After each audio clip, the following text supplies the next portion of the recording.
Alors, dans ta situation d'hygiène, on te demande d'apporter une analyse claire et argumentée, voire comparative des éléments en expliquant comment tu as pu identifier ces éléments et comment cela contribue à la compréhension globale de ta situation d'hygiène.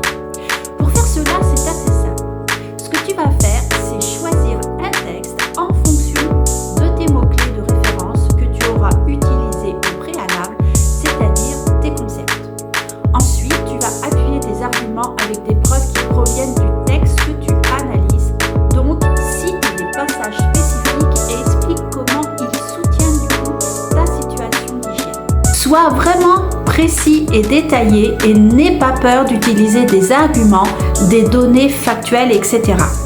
Prends également en compte le contexte dans lequel le texte a été écrit.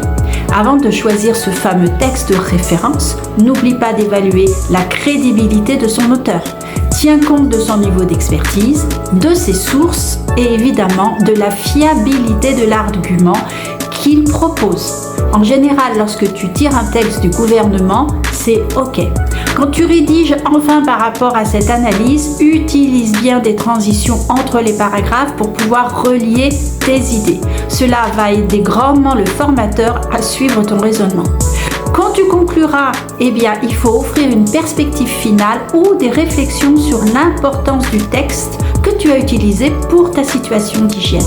Et bien évidemment, fais attention à ton orthographe et à ta grammaire et syntaxe de façon à ce que cela ne te porte pas préjudice et ne te retire pas de points.